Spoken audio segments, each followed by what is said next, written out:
நீங்க ஏன் வந்து படங்கள்லாம் நடிக்க மாட்டீங்க அப்படின்னு சொல்லி ரஜினி சீமான கேட்கிறாங்க.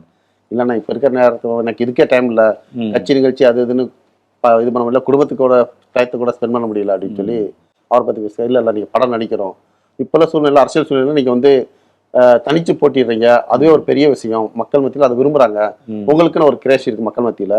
ஆனால் சின்னமாவில் நினச்சிங்கன்னா கூட இன்னும் அதை வச்சு உங்களுக்கான நிறைய பெனிஃபிட் கிடைக்கும் மாதிரி ரஜினி இருக்காரு. பாப்பனா அதுக்கான டைம் கிடையாது அப்படின்னு இருக்காரு, இந்த மாதிரி விஷயங்கள். அப்புறம் நடப்பு அரசியல் பற்றி பேசும்போதெல்லாம் வந்து குறிப்பாக திமுக ஆட்சியை பற்றிலாம் நிறையா பேசியிருக்காங்க. நடந்த நிகழ்வுகள்லாம் பற்றியெல்லாம் வந்து சமீப கால நிகழ்வு, சட்ட ஒழுங்கு பிரச்சனை வந்து பல்வேறு விஷயங்கள் பேசியிருக்காங்க. அப்போ வரக்கூடிய எலெக்ஷன் தேர்தல் எப்படி இருக்கும் அப்படின்ற பற்றி பேசும்போதெல்லாம் வந்து இப்போ இருக்க தேர்தலை விட திமுக ரொம்ப சவாலான விஷயமா இருக்கும் அப்படி சாதக பாதங்கள் விஷயம் ஆளாகும் போது ரஜினி சொல்லிக்காரு, இந்த குடும்பத் தலைவர்களுக்கு 1000 ரூபா கொடுத்தாங்க, அதனால வந்து எனக்கு தெரிஞ்சு அது ஒரு பெரிய ஏமாத்தோட தான், திமுக அது கை கொடுக்கான்னு நினைக்கிறேன் அப்படின்ட்டு இருக்காரு.